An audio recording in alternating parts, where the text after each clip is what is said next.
नमस्कार। छत्तीसगढ़ अखबार के यूट्यूब चैनल इंडिया आजकल के स्टूडियो से मैं सुनील कुमार। सेक्स क्राइम की खबरें मुझको ज़्यादा कहना यहाँ पर अच्छा नहीं लगता है। मैं आज एक दूसरे मुद्दे पर कहने वाला था जो अदालत का मुद्दा था, लेकिन फिर मध्य प्रदेश की राजधानी भोपाल से एक ऐसी खबर आई, एक नहीं कई दर्जन ऐसी खबरें आई एक ही घटना को लेकर कि उसको अनदेखा करना मुमकिन नहीं है। भोपाल आप जानते हैं अविभाजित मध्य प्रदेश की राजधानी, बड़ी मुस्लिम आबादी है वहाँ पर। वहाँ के कॉलेज की खबर है, 3 लड़कियाँ अब तक सामने आ चुकी हैं रिपोर्ट लिखाने के लिए। चौथी लड़की ने पुलिस के सामने माना है, लेकिन वो रिपोर्ट नहीं लिखा पा रही है। वहाँ के कुछ छात्रों ने और कुछ भूतपूर्व छात्रों ने मिलकर एक गिरोह बनाया। वो वहाँ की लड़कियों को फंसाते थे, छात्राओं को। अब पुलिस के पास जो शिकायत पहुँची है उसमें यह है कि वो तमाम लड़के जो हैं वो मुस्लिम लड़के थे, लड़कियाँ तमाम हिंदू लड़कियाँ थीं। उन लड़कियों को फंसा के उनके साथ सेक्स करते थे, वीडियो बनाते थे। सेक्स करना यानी बलात्कार करते थे, चूँकि रिपोर्ट बलात्कार की लिखाई जा चुकी है। एक लड़की नाबालिग भी थी उसमें से। उसके वीडियो बनाते थे, उनको ब्लैकमेल करते थे, उनको मजबूर करते थे कि अपनी और सहेलियों को लेके आओ और फंसाओ, उनको भी फंसाओ इस सेक्स रैकेट में।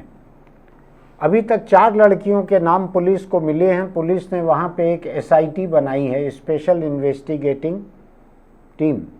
इस बात को लेकर मैं फिक्रमंद अधिक इसलिए हूँ कि आज से 30-35 बरस पहले 1992 में राजस्थान के अजमेर में वहाँ दरगाह के खादिम परिवार से जुड़े हुए कुछ नौजवानों ने इसी तरह का काम किया था। स्कूल कॉलेज की छात्राओं को फंसा के किसी एक बंगले में ले जाते थे, मकान में ले जाते थे। वो ज़माना डिजिटल फोटोग्राफी का, वीडियोग्राफी का नहीं था।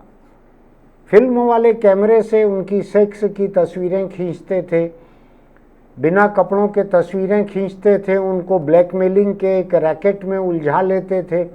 फिर उनको कहते थे कि और सहेली को लेके आओ तो तुम्हारी फ़ोटो मिटा देंगे। वो लड़की और सहेलियों को फंसा के लाती थी, फिर उनकी भी फ़ोटो खींच लेते थे, उनकी भी फिल्म शायद बनाते होंगे, उस समय कुछ रहता होगा। अजमेर में 250 लड़कियों के साथ, स्कूल कॉलेज की 250 लड़कियों के साथ ऐसा सेक्स शोषण हुआ था। अभी जाकर पिछले बरस 32 बरस बाद जाकर उसमें कुछ लोगों को सज़ा हुई है, कुछ लोगों को पहले हो चुकी थी। ऐसा नहीं कि बिल्कुल नहीं हुई थी सज़ा। अजमेर की विश्वविख्यात दरगाह में जो खादिम परिवार है उसके लड़कों ने ये काम किया था। तमाम बलात्कारी मुस्लिम थे और जो शिकार थी लड़कियां, उनमें शायद हर लड़की हिंदू थी। कुछ उसी किस्म का मामला भोपाल में अभी हुआ है। मैं हिंदू मुस्लिम तनाव बढ़ाने के लिए बात नहीं कर रहा हूँ, लेकिन मैं साफ कर रहा हूँ कि नौबत जो है आपके सामने रहना चाहिए। मैं किसी और को ये मौका देना नहीं चाहता कि वो इसको लव जिहाद कहें, कुछ कहें। भारत के कानून में लव जिहाद जैसा कोई शब्द नहीं है। ये सीधा सीधा लड़कियों को फंसाकर उनके साथ बलात्कार करना, ब्लैकमेल करना सीधा सीधा जुर्म है। इसमें कोई लव नहीं है, इसलिए मैं इसको कोई लव जिहाद या कुछ नहीं कह रहा हूँ। कुछ लोगों को अच्छा बुरा लग सकता है कि मैं साफ साफ हिंदू मुस्लिम क्यों कह रहा हूँ, लेकिन जो हकीकत है उसको हमको उसी तरह देखना चाहिए। भोपाल की पुलिस की रिपोर्ट ये कहती है कि उन लड़कियों से ये लड़के हिंदू बनकर मिले थे, इन्होंने अपने नाम हिंदू बताए थे, ऐसा लड़कियों का बयान है। मैं उसमें ज़्यादा जाना नहीं चाहता, लेकिन कुल मिलाकर एक कॉलेज में वहाँ के छात्र और भूतपूर्व छात्र मिलकर, अगर हम धर्म से परे भी बात करें तो छात्रों ने और भूतपूर्व छात्रों ने मिलकर छात्राओं को फंसाया, उनके साथ सेक्स किया, उसके वीडियो बनाए, उनको ब्लैकमेल किया, उनको मजबूर किया कि वो और लड़कियां फंसा कर लेकर आए। अभी तक 4 मामले पहुंचे हैं भोपाल पुलिस के पास, जाने कितने पहुंचेंगे मुझको अंदाज नहीं है। लेकिन मैं इस पे चर्चा करना जरूरी इसलिए समझ रहा हूँ। मैं एक दूसरे मामले पे बोलने वाला था, लेकिन मैं इस कड़वे मामले पर बोल रहा हूँ। तकलीफ दे है इसलिए कि ये हालत कहीं भी हो सकती है और ज़रूरी नहीं है कि मुस्लिम लड़के हिंदू लड़कियों से करें। मेरे अपने प्रदेश में, जो एक समय भोपाल राजधानी के मातहत आता था छत्तीसगढ़, ये प्रदेश जो है, यहाँ पर लगातार बालिग नाबालिग सभी तरह के लोग नाबालिग लड़कियों से, बालिग लड़कियों से सेक्स ब्लैकमेलिंग का रैकेट यहाँ पर चल रहा है। एक नाबालिग लड़का अपनी नाबालिग गर्लफ्रेंड को बुलाता है, उसके साथ सेक्स करता है, वहाँ 4 और दोस्त मौजूद रहते हैं, वो भी सेक्स करते हैं, बलात्कार करते हैं, जाहिर तौर पर उसके वीडियो बनाते हैं, उससे फिर और लगातार करते रहते हैं। थक हार कर लड़की कभी माँ बाप को बतलाती है और मामला पुलिस तक पहुँचता है। नाबालिग हैं, 2-3 साल तक सुधार गृह में रहकर छूट जाएंगे। देश में इसीलिए चर्चा चल रही है कि बलात्कार, हत्या, ऐसे मामलों में क्या किया जाए। क्या इन मामलों में नाबालिग लोगों को भी बालिग मानकर सजा दी जाए? मैं भी उस बड़ी बहस में उलझना नहीं चाहता, लेकिन आपके सामने रख रहा हूं कि ये एक बहस, विचार विमर्श देश में जारी है। ये किसी भी कॉलेज में, किसी भी शहर में, किसी भी प्रदेश में ऐसा हो सकता है कि एक लड़का किसी लड़की को फंसाए, फिर उस लड़की को अपने दोस्तों के हवाले कर दे, फिर उसको मजबूर करे कि अपनी सहेली को लेके आओ, फिर वो 2 सहेलियां 4 और को लेकर आए। बोलने में बुरा लग रहा है मुझको, आपको भी सुनने में बुरा लगेगा, लेकिन हकीकत ये है कि जिस तरह से एक नेटवर्क मार्केटिंग रहती है, जिसमें मैंने 4 लोगों को सामान बेचा, उन्होंने फिर 8 लोगों को बेचा। आपने देखा है ना, कुछ एक कंपनियां, बदनाम कंपनियां रहती हैं, वो इस तरह का काम करती हैं सामान बेचने का, नेटवर्क मार्केटिंग से। ये इसी तरह का ये नेटवर्क जुर्म है। ये जुर्म से और जुर्म को बढ़ाते चलो, लड़कियों को फंसाओ, उनसे और लड़कियों को फंसाते चलो। इस पे बात करना जरूरी इसलिए है मेरे लिए कि बहुत सारी लड़कियां सामने नहीं आ रही हैं, बहुत सारी महिलाएं सामने नहीं आ रही हैं। हर उम्र की महिला, हर उम्र की लड़की, शादीशुदा महिलाएं, बच्चों वाली महिलाएं इस तरह के सेक्स रैकेट में हर उम्र की, जाति की, आर्थिक स्थिति की, सब किस्म की महिलाएं फंस रही हैं। कई महिलाएं तो ऐसी फंस रही है जो गरीब भी नहीं है, किसी बेबसी में अपनी देह किसी के हवाले नहीं कर रही हैं, लाखों रुपए ब्लैकमेलिंग में दे रही हैं ब्लैकमेलरों को, ऐसे संबंधों में फंस जा रही हैं वो। तो मैं यही कहने के लिए यहाँ आपके बीच खड़ा हुआ हूँ कि दुनिया बहुत बुरी है। मैं ज़्यादा कहना नहीं चाहता, आप अजमेर रेप केस इतना सर्च कर लीजिएगा, अंग्रेज़ी हिंदी दोनों में वो कई जगह अवेलेबल है। आप चैट जीपीटी जैसे सॉफ्टवेयर से, एआई एप्लीकेशन से हिंदी में, अंग्रेजी में, किसी भी जुबान में पूछिए। आप चाहें छत्तीसगढ़ी में भी पूछ सकते हैं कि अजमेर रेप केस के बारे में 200 शब्द में, 400 में, 1000 शब्द में बतलाव कि हुआ क्या था। वो आपको बतला देगा चैट जीपीटी 10 सेकेंड में, 15 सेकेंड में। आप पढ़ भी नहीं पाएंगे उस रफ्तार से। जिंदगी की हकीकत को समझिए। ये 32-35 साल पहले की बात बतला रहा हूं मैं आपको, 1992 की। उस समय जो हुआ उससे आज तक लोगों ने सबक नहीं लिया है। उस समय कॉलेज की, स्कूल की लड़कियों ने अपने बदन लड़कों के हवाले जिस तरह से कर दिए, जिस तरह से उनके जाल में वो फंस गई, आज भी ज्यों का त्यों जारी है, ज्यों का त्यों जारी है। आज भी इक्का दुक्का लड़कियां चारों तरफ फंस रही है। मैं मेरे प्रदेश का जानता हूं, एक एक नाबालिग लड़की से 4-4, 5-5 बालिग और नाबालिग लड़के बलात्कार कर रहे हैं। और मेरा अपना अंदाज ये है, मेरे पास कोई आंकड़े नहीं है, मेरा अपना अंदाज ये है कि शायद 150 बलात्कार के मामलों में से कोई एक ही पुलिस तक पहुंचता है, बाकी नहीं पहुंचते हैं। इतनी भयानक नौबत हमारे बीच में है, इतनी भयानक नौबत है हर लड़की, हर महिला इतने बड़े खतरे में जी रही है कि उसने जरा सी चूक की और उसको ब्लैकमेलिंग करने का एक सामान लोगों के पास आ जाता है। ये 92 में जब फिल्म वाले कैमरे थे तब अजमेर में ये किया, और दरगाह के खादिम परिवार के लोगों ने किया, जिनसे उम्मीद की जाती है कि धर्म के इतने करीब रहते हैं, कुछ तो असर हुआ होगा। हालांकि मुझको मालूम है कोई धर्म जुर्म करने से नहीं रोकता। धर्म और जुर्म जो हैं फोनेटिकली आसपास हैं, उच्चारण में आसपास हैं। असल जीवन में भी इनका इसी तरह का रिश्ता बहुत सारी जगहों पर मुझको दिखता है।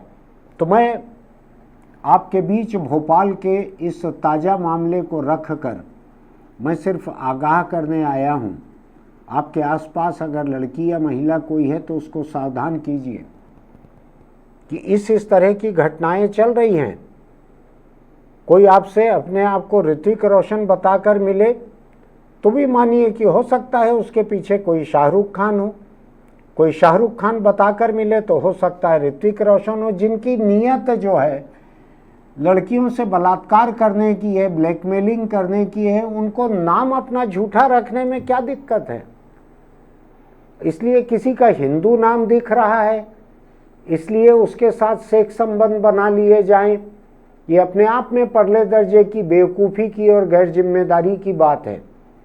मैं तमाम लड़कियों से और महिलाओं से अपील करता हूँ कि अपने आप को बचा कर रखें। किसी तरह के प्रेम संबंध और देह संबंध में उलझने के पहले 1000 बार सोचें कि ये आपको किस गड्ढे में ले जाकर गिरा सकते हैं। दुनिया में भले लोग जितने हैं उतने ही बुरे लोग भी होंगे। आपकी फिल्म बना लेंगे, आपकी वीडियो बना लेंगे, आपको बाद में कहेंगे कि ये वीडियो जो है इसको मेरे दोस्त ने देख लिया है, वो कह रहा है कि उसके साथ भी ऐसा करो वरना वो चारों तरफ बता देगा, तुम्हारे माँ बाप को बता देगा जाकर। रोज हो रहा है, रोज पुलिस में रिपोर्ट जा रही है कि अंतरंग क्षणों के वीडियो या कोई अश्लील वीडियो या सेक्स का वीडियो फोटो उसको वायरल करने की धमकी देकर ब्लैकमेल कर रहे हैं और उनका यौन शोषण हो रहा है और दूसरों को सप्लाई कर दिया जा रहा है उनको। अपने आप को बचा कर रखिए। ये भोपाल का ये मामला, और ध्यान रखिएगा इसको अगर आप लव जिहाद कहेंगे तो ऐसा लगेगा कि सिर्फ मुस्लिमों से सावधान रहने की ज़रूरत है। रोज मेरे कैमरा पर्सन ने मुझको 2 लोगों के नाम दिखाए। छत्तीसगढ़ में कल 2 लोगों ने ऐसा काम किया है, उनके खिलाफ पुलिस रिपोर्ट हुई है, 2 लोग गिरफ्तार हुए हैं, उसमें से एक भी मुस्लिम नहीं है। दोनों हिंदू धर्म के सवर्ण जातियों के आए हुए लोग हैं और सबसे ऊंचे की सवर्ण जातियों के लोग हैं। उन लोगों ने यही काम किया है जो भोपाल में इन्होंने किया है। इसलिए आप किसी हिंदू के साथ हम बिस्तर होते हुए अपने आप को सुरक्षित मत मानिए। अपने आप को बचा कर रखिए, अपने स्वाभिमान को, अपने आत्मसम्मान को, अपनी जिंदगी को बचा कर रखिए। और मैं सच कह रहा हूं आपसे, आपके परिवार में अगर कोई लड़की है, महिला है, इसको चाहे मेरे वीडियो को मत दिखाइए। मैंने कोई अश्लील बात नहीं कही है, मैंने केवल सावधानी की बात कही है। नहीं दिखाना है आप मत दिखाइए, लेकिन आप उनको बैठाकर बात कीजिए कि दुनिया बड़ी बेरहम है। उधर मुस्लिम लड़के ऐसा कर रहे हैं, यहाँ हिंदू लड़के ऐसा कर रहे हैं। इधर कोई छत्तीसगढ़ में मुझको अभी ऐसा तथाकथित लव जिहाद सुनने नहीं मिला है इस तरह का जैसा वहाँ हो रहा है। लेकिन सावधान करना जरूरी है। अपने आसपास की कोई भी लड़की या महिला रहे उसको सावधान कीजिए। नाबालिग है लड़की तो भी सावधान कीजिए। किन शब्दों में कर सकते हैं उसको आप देखिए। अपने परिवार के बीच में बैठकर बात कीजिए कि हमारे परिवार की लड़की महिला को कैसे सावधान करें, पहला। दूसरा, अगर आप लड़के या मर्द हैं तो अपने आप पर काबू रखना भी सीखिए। इस तरह के किसी जुर्म को करने के पहले 100 बार सोचिएगा कि कैद कितनी लंबी होगी। ध्यान रखिएगा इस बात को। और आजकल लड़कियां और महिलाएं जो है ना, सुना है ना आपने, कहीं नीला ड्रम और कहीं कुछ और, कहीं कुछ और। तो अपनी ज़िंदगी भी बचा कर रखिए इस तरह की हरकत के बारे में सोचने के पहले। लेकिन आप औरत हो, मर्द हो, लड़का हो, लड़की हो, सावधान रहिए, न ऐसे जुर्म का शिकार बनिए, न ऐसा जुर्म करिए। बात जरूर कीजिए अपने आसपास लोगों से, इसलिए कि हमारी ज़िंदगी पर ये एक असली खतरा मंडरा रहा है। अजमेर के 30-35 साल बाद भी भोपाल में लड़कियों को समझ नहीं आया, शायद उनको किसी ने सावधान किया नहीं होगा। मैं सावधान आज इसीलिए करना चाह रहा हूं, और मैं साफ साफ कह रहा हूं, हिंदू मुस्लिम छुपाने से कुछ नहीं होता। गिरफ्तारियां हुई है, वहां पे सबके नाम रिकॉर्ड में आ गए हैं। हर लड़की और महिला को सावधान रहना चाहिए। कोई भी धर्म के लोग उनको फंसाने के लिए आए, उनको अपने आप को बचा के रखना चाहिए, किसी के जाल में नहीं फंसना चाहिए। पूरी जिंदगी खत्म हो सकती है वरना इससे आपकी। और आपके घर के जो बेटे हैं, जो आदमी है, उनको भी समझाइए कि कभी जिंदगी में ऐसा काम मत करना, नहीं तो पूरे परिवार को डुबा दोगे। सोच के देखिएगा इसको। आज का ये पूरा का पूरा एपिसोड ये नसीहत ही है, इसलिए मैं अलग से हेलमेट और तंबाकू की बात नहीं कर रहा हूँ। लेकिन आप जानते हैं मैं रोज़ क्या कहता हूँ, हेलमेट को थामिए, तंबाकू को छोड़िए। फिर मिलेंगे।